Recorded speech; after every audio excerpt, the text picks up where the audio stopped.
नमस्कार दोस्तों, आप देख रहे हैं भैया जी टेक्निकल। आज आपसे बात करने वाला हूं ऐसे तीन सेल्फी कैमरा फ़ोन के बारे में जो कि तीन के तीनों चाइनीज़ है, लेकिन भारतीय बाज़ारों पे छा चुके हैं अपने सेल्फी के लिए। जी हाँ दोस्तों, आपने सही समझा। ये है Oppo F1s, Vivo V5 latest ही लॉन्च हुआ और Xiaomi S6s। तो आइए आज हम इन तीनों प्रोडक्ट के बारे में कंपैरिजन करेंगे और जानेंगे कि कौन सा अच्छा है, कौन सा क्या फीचर्स के साथ में आता है, प्लस क्या है, किस में माइनस क्या है। वो सारी चीज़ें देखेंगे और एक अपना एक डिसीजन भी ले सकते हैं आप इसके ऊपर कि आपको कौन सा लेना है, कौन सा नहीं है। तो चलिए स्टार्ट करते हैं। सबसे पहले बता दें आपको कौन फ़ोन आया था। सबसे पहले मार्केट में आया था सेल्फी नामक ओप्पो F1s, जो कि आप अपने स्क्रीन पे देख रहे हैं। ये कि 3 GB रैम और 32 GB के साथ में आता था, जो कि अब अपग्रेड होकर 4 GB रैम और 64 GB इनबिल्ट मेमोरी के साथ आता है। उसके मैं बताऊंगा। इसमें 16 मेगापिक्सल का फ्रंट कैमरा आते ही इन्होंने कमाल मचा दिया था मार्केट में, जो कि काफ़ी इसका प्रोडक्ट बिका हुआ है। और अपग्रेड वर्जन में भी है, वही सेम स्पेसिफिकेशन है, सिर्फ मेमोरी बढ़ा दी गई है रैम और रोम की। तो ये 16 मेगापिक्सल फ्रंट कैमरा के साथ में आता है, काफ़ी अच्छा है। और 1/3.1 इंच की इमेज सेंसर है। इसमें काफ़ी सारे ब्यूटी मोड्स वगैरह है और ब्यूटीफुल जो भी दिया है इन्होंने, ब्यूटीफाई 4.0 का नेचुरल ब्यूटी वगैरह करके। ये इसका 16 मेगापिक्सल का फ्रंट कैमरा के साथ में आता है। वीवो की तरफ बढ़ते हैं। वीवो अपने मून लाइट कैमरा के लिए जाना जाता है, जो कि अभी लेटेस्ट एक हफ्ते पहले लॉन्च हुआ है और 26 तारीख से मार्केट में मिलना चालू हो चुका है। तो ये सबसे अगर कोई कैमरे के मामले में आगे आया है तो वो 20 मेगापिक्सल कैमरा। वीवो और ओप्पो एक साथ टक्कर चलती है इनकी, काफ़ी अच्छे मार्केट है इनके। तो ये सेल्फी के साथ में है, जो कि मून लाइट सेल्फी के साथ में आते हैं। इसका 20 मेगापिक्सल का फ्रंट कैमरा है, 2.0 का एपर्चर है, 5 की लेंस के साथ में है और इसमें जो है सोनी की लेंस दी गई। तो आप समझ सकते हैं कितना अच्छा कैमरा रहेगा। इमेज सेंसर वगैरह इंजन भी सोनी के साथ में मिलके इन्होंने बनाया है, सेल्फी के लिए परफेक्ट है। इन्होंने जूम करके बताया है। इसकी मैंने एक वीडियो भी बनाई है स्पेशल, पूरी की पूरी इसके ऊपर V5 के ऊपर, आपको डिस्क्रिप्शन में लिंक दे दूंगा उसकी। और इनका जो ये देखिए मून लाइट किस तरह आता है ये ऑन करने के बाद, जो कि परफेक्ट सेल्फी के लिए नाइट लाइट वगैरह में काम आता है। तो इस सेल्फी के लिए ये तीनों है। ब्यूटीफाई मोड 6.0 के साथ में आता है, आप इसको देख सकते हैं। आगे बढ़ते हैं हम जियोनी की तरफ। जियोनी में आलिया भट्ट कर रही है एडवर्टाइजमेंट। इन्होंने इसका कैमरा, हालांकि जो इन्होंने सेल्फी के लिए दिया है 8 मेगापिक्सल का, वो दोनों बाकी ओप्पो और वीवो से दोनों अलग है। क्योंकि ओप्पो आपको देता है 16 मेगापिक्सल, वीवो देता है आपको 20 मेगापिक्सल और जियोनी देता है उसका आधा, यानी कि 8 मेगापिक्सल सेल्फी कैमरा। हालांकि बैक कैमरा तीनों के सेम है, 13 13 13, वो हम देखेंगे एंड में। लेकिन इसका जो सेंसर्स है वो कहते हैं 1.4 माइक्रो पिक्सल साइज के साथ में आता है, जो कि किसी से कम नहीं है। दोनों कंपनी से कोई भी इसकी क्लियरिटी में कमी नहीं आती है। और फ्रंट जो भी है इसमें फ्लैश के साथ में आता है। आपको एक लाइट आएगी फ्लैश की, जो कि आपको नाइट लाइट में फ़ोटो करने के लिए अच्छा रहेगा। आप देख सकते हैं कि इस तरह से इन्होंने दिखाया। पिक्चर रिप्रेजेंटेशन तो हालांकि सब कुछ बोलता है, लेकिन एट ए टाइम आपको इसको फ़िल्टर्स बहुत सारे आते हैं। ओप्पो में भी फ़िल्टर्स आते हैं, ये देख सकते हैं आप, ओप्पो में फ़िल्टर्स आते हैं। एज वीवो में कोई फ़िल्टर्स नहीं है। लेकिन वीवो की जो पावरफुल चीज़ है वो बता दूँ, इसके अंदर 4 GB का रैम आता है और 32 GB का रोम आता है, जो कि ओप्पो के एडवांस वर्जन में भी आना चालू हो गया है। वेरस जियोनी रैम के मामले में और मेमोरी के मामले में फिसलती है। रैम ओप्पो और वीवो में परफेक्ट है, 4 4 GB का आ रहा है।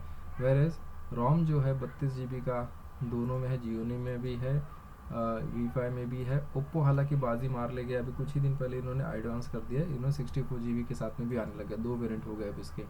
तो ये तो था। और इसके बारे में एंड्रॉयड के बारे में बता दूँ, वीवो आएगा मार्शमेलो के साथ में आएगा, जियोनी आएगी मार्शमेलो के साथ में। ओप्पो कहीं ना कहीं लैग कर रहा है इसमें, ये आता है 5.0 लॉलीपॉप के साथ में। तो ये एक चीज़ मुझे अच्छी नहीं लगी उसके बारे में। और अपग्रेड भी नहीं किया है, ब्यूटीफाई 2.0 एमिगो के साथ में चलता है। ये है जियोनी का S6, हाई डेफिनेशन है। हाँ, हाई डेफिनेशन के मामले में बता दूँ, इसकी आती है 5.5। तीनों मोबाइल के जो स्क्रीन है 5.5 5.5 5.5 है। तो तीनों में कोई फ़र्क नहीं है, सिर्फ फ़र्क यही है कि जियोनी आपको HD के साथ में आता है, थोड़ा सा प्रोसेसर इसका अच्छा है। हमें कंपैरिजन करेंगे, तीनों फुल्ली मेटल यूनी बॉडी के 5.5 इंच के साथ में आते हैं। वेरस जियोनी और ओप्पो में कहा गया गोरिल्ला ग्लास है, 3 है, 4 है, उसके बारे में कुछ स्पेसिफिकेशन ज़्यादा है नहीं मार्केट में, वो भी डाउटफुल है। तीनों 4G है, डुअल सिम के साथ में तीनों आते हैं। लेकिन आपको बता दूँ, आपको ओप्पो छोड़ के दोनों ही हाइब्रिड है, यानी वीवो एज वेल एज जियो नहीं, ये दोनों ही हाइब्रिड में आते हैं। तो आपको अगर डुअल सिम के साथ में एक आपको खुद का SD कार्ड यूज़ करना है 128 GB तक का, तो रिकमेंडेड रहेगा ओप्पो F1s, जो कि सबसे बढ़िया इस समय चल रहा है मार्केट में। हालांकि वीवो की तरह 20 मेगापिक्सल का इसका फ्रंट कैमरा तो नहीं है, लेकिन कैमरे के मामले किसी से कम ये भी नहीं है। ये मुझे इसलिए पसंद है क्योंकि 2 सिम के साथ में मैं SD कार्ड भी लगा सकता हूँ। इन्होंने कहीं ना कहीं दिखाया भी है। 13 मेगापिक्सल का बैक कैमरा 5.5 इंच की। हालांकि फुल HD के साथ में नहीं आता, फिंगरप्रिंट तीनों मोबाइल में है, आप फ्रंट की तरफ है। रैम वगैरह है 4 GB का, ये देख सकते हैं स्क्रीन पे। 2 नैनो सिम और एक SD कार्ड, शायद ही आपको बाकी दोनों मोबाइल में नहीं मिलेगा। ये तो पक्का हाइब्रिड है दोनों, तो इसके लिए मुझे ये दोनों पसंद नहीं है इसके लिए, क्योंकि हम इंडियंस हैं। हालांकि अगर आपकी चॉइस हाइब्रिड नहीं है तो आप तीनों में से कोई भी ले सकते हैं। चलिए, अभी कंपैरिजन में काफ़ी कुछ बाकी है। मार्शमेलो के ऊपर चलता है।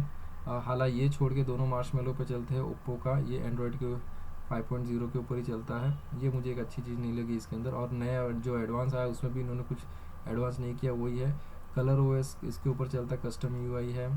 ये फंटस OS 3.0 के ऊपर चलता है मार्शमेलो के साथ में, और जियोनी एमिगो के साथ में चलता है 3.0, भी मार्शमेलो है। तो ये है। प्रोसेसर के मामले में बात करते हैं। 1.3 गीगाहर्ट्ज़ का ऑक्टा कोर का प्रोसेसर। हालांकि तीनों में मैंने प्रोसेसर देखी है, इन्होंने प्रोसेसर के मामले में उतना मेहनत नहीं की है। मीडियाटेक का प्रोसेसर है, हालांकि ये भी कम नहीं होता किसी से, लेकिन स्नैपड्रैगन का जो ट्रेंड है हाई स्पेसिफिकेशन में, वो आपको तीनों में देखने नहीं मिलेगी। हालांकि प्रोसेसर के मामले में 6750 का 3 का प्रोसेसर इसमें है। हाँ, बाकी ओप्पो और वीवो में आपको 6750 का प्रोसेसर मिलेगा। हालांकि 1.5 गीगाहर्ट्ज़ के हिसाब से ओप्पो का चलता है और वीवो का भी चलता है, वो आपको मैं दिखाऊंगा आगे। एक स्नैपशॉट लेंगे एंड में इसका तीनों का स्पेसिफिकेशन का। मेमोरी बता ही चुका हूँ क्या है इसके अंदर, इन्होंने अपनी अपनी वीडियोस दी है। तो मुझे लगा कि आपको एक देना चाहिए तीनों कंपैरिजन, क्योंकि तीनों सेल्फी है। तो एक छोटा सा इसका मैं एक ये बनाया तीनों का एट ए ग्लांस रिव्यू बनाया हूँ, आपको दिखा दूंगा तो आपको एक आइडिया आ जाएगा तीनों किस तरह से दिखाई देते हैं। अब तीनों का कवर मैं आपको दिखा देता हूँ स्क्रीन पे किस तरह से है। मुझे तो काफ़ी अच्छा लगा ये। अब आइए कंपैरिजन देख लेते हैं एंड में कैसा है। ये आप स्क्रीन पे देख सकते हैं वीवो, ओप्पो, जियोनी का डिस्प्ले 5.5 इंच की तीनों की है। फुल HD जियोनी बाजी मार लेता है इसके अंदर, ये काफ़ी अच्छा है। इसके साथ में आप ऑपरेटिंग सिस्टम में जाएंगे तो ऑपरेटिंग सिस्टम देख सकते हैं, ऑपरेटिंग सिस्टम देख लेते हैं। और इसमें देख सकते हैं एंड्रॉयड 6.0 है, ये एंड्रॉयड 6.0 है, ये 5.1 के साथ। तो ये लैग कर रहा है। चलिए हम जो अच्छा उसको एक कलर कर दे ताकि एक आइडिया आ जाए आप सबको। चलिए, जियोनी डिस्प्ले में सबसे अच्छा है, और ऑपरेटिंग सिस्टम में मामले में ये भी है और ये भी है, दोनों सेम ही हैं। अब इसका कस्टमाइजेशन के ऊपर अगर मैं देना चाहूँ तो वीवो कस्टमाइजेशन ज़्यादा अच्छा है, तो इसको इस समय मैं निकाल देता हूँ। ठीक है, तो कस्टमाइजेशन के हिसाब से ये जीत गया है। आगे बढ़ते हैं। रियर कैमरे के मामले में देखा जाए तो तीनों का रियर कैमरा 13 मेगापिक्सल का है, तो इसके मामले में कहना बहुत ही मुश्किल है, तो इसको मैं रेटिंग नहीं दूंगा। तीनों के अच्छे कैमरे हैं, LED फ्लैश के साथ में तीनों आते हैं। प्रोसेसर के मामले में देखते हैं, प्रोसेसर 1.3 गीगाहर्ट्ज़ का ये है, ये 1.5 गीगाहर्ट्ज़ का है, दोनों का प्रोसेसर सेम है। तो इसके ऊपर भी दोनों की टाई हो गई है, लेकिन देखा जाए तो अगर मेरा तो बेस्ट रहता है ओप्पो को। हालांकि मैंने वीवो यूज़ किया है और ओप्पो को भी देखा है, दोनों में कोई प्रॉब्लम तो है नहीं। चलिए दोनों को ग्रीन कर देते हैं, दोनों को मार्क्स दे देते हैं अच्छे खासे, इसको भी दे देते हैं। ये दोनों इस मामले में आगे हैं। अब अगर देखा जाए तो ये 4 GB रैम के साथ में आता है ये वाला, तो और ये भी 4 GB रैम के साथ में आता है, लेकिन इसकी इनबिल्ट मेमोरी ज़्यादा है, तो हम इसको ग्रीन देते हैं, इसको नहीं देंगे। चलिए, ये ओप्पो इसमें जीत गया। आते हैं आगे रैम के मामले में। ये इसमें रैम ज़्यादा है, इसमें भी रैम ज़्यादा, तो इसके अंदर इंटरनल मेमोरी ज़्यादा है, इसलिए मैं इसको प्रेफरेंस देना चाहूँगा। ये लीजिए, ओप्पो फिर से जीत गया। स्टोरेज में देखते हैं, स्टोरेज ये फिर से 128 में मार देता है सबको 64 GB के साथ। ये भी बादशाह है स्टोरेज का, ओप्पो फिर से जीत गया। आगे देखते हैं कनेक्टिविटी के मामले में, डुअल सिम इसके अंदर है, और कनेक्टिविटी में तीनों अच्छे हैं, डुअल सिम है, कोई प्रॉब्लम नहीं। लेकिन ये हाइब्रिड है, ये हाइब्रिड है, ये हाइब्रिड है, तो ये इसमें भी जीतता है। डुअल सिम के साथ में आपको एक कनेक्टिविटी के लिए SD कार्ड भी है, तो ओप्पो फिर से जीत गया। बैटरी के मामले में देख सकते हैं आप, क्लियर विनर यहाँ पे जियोनी आपको दिख रहा है। ये लीजिए, जियोनी जीत गया। लेकिन मैं जियोनी को शायद इतना इसको ग्रीन ना दूंगा, क्योंकि आप देख जियोनी को लेकिन मैं ये ग्रीन नहीं दूंगा, क्योंकि इसका जो हाई डेफिनेशन ये आप देख सकते हैं, जो इनका 5.5 इंच का हाई डेफिनेशन है, उसकी वजह से बैटरी थोड़ा कंज्यूम करेगा, तो इसके लिए ये शायद उतना प्रभावी ना करे इसकी बैटरी। हालांकि चलो फिर भी बैटरी का मामले में ज़्यादा, तो इसको नंबर दे देते हैं। प्राइस के मामले में चलते हैं, तो सबसे सस्ता किफ़ायती प्राइस मैं कहूँगा यही है, तो इसको फिर से मैं एक तरह से देखा जाए तो इसको मार्क्स देना चाहूँगा। हालांकि मेमोरी और रैम के मामले में जाए तो ये दोनों काफ़ी अच्छे हैं, तो फिर भी 3 GB को छोड़ दिया जाए तो ये मेरे को सबसे अच्छा है, क्योंकि 18,000 और 19,000 में ये आपको 64 GB का रैम आ रहा है। तो फिर से मैं इसको ग्रीन देना चाहूँगा ओप्पो को। और हाइब्रिड और ड्यूअल सिम के मामले में भी यही जीत रहा है, ड्यूअल सिम है कनेक्टिविटी। अगर आप ओवरऑल देखें, मैं इसको थोड़ा फुल स्क्रीन कर देता हूँ।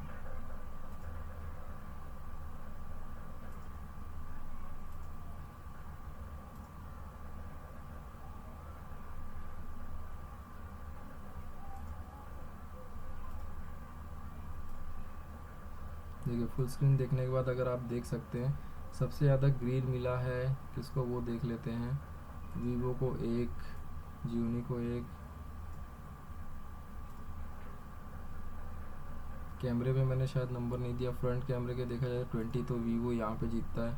वीवो के 2 हो गए।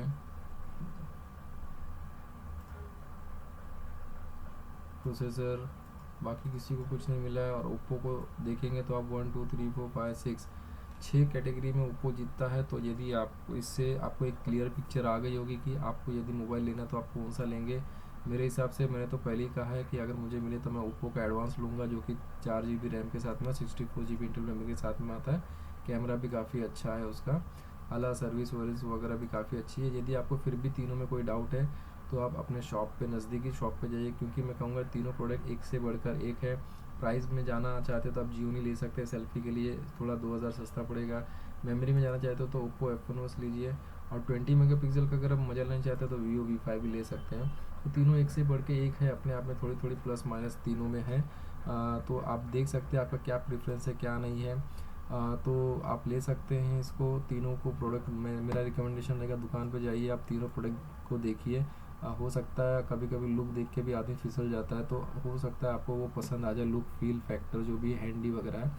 तो ये सब सारी चीज़ें हैं इसमें। तो चलिए एक बार फिर से इनके चेहरे देख लेते हैं किस तरह दिखते हैं, एक लुक मैं भी देता हूँ इनको। ये वीवो V5 इस तरह आएगा, जियोनी इस तरह आएगा, और ओप्पो ने तो कुछ इतना खास दिखाया नहीं है किसी को सेल्फी लेते हुए। ये ओप्पो का कोई फेस नहीं है, हालांकि ऋतिक रोशन है तो उनका यहाँ पे दिया नहीं है तो मैं दिखा नहीं सकता। चलिए दोस्तों, भेजी टेक्निकल देखने का धन्यवाद, आपका दिन शुभ हो। और आपको कोई प्रोडक्ट चाहिए दुकान पर जाइए, बिंदास लीजिए। अगर आपको यहाँ से कुछ आइडिया होगा तो ऑनलाइन शॉपिंग भी मंगा सकते हैं, बहुत सारी सेल वगैरह चलती रहती है। भेजी टेक्निकल देखने का धन्यवाद, आपका दिन शुभ हो। और इसको लाइक शेयर और सब्सक्राइब करना मत भूलिएगा। Thank you.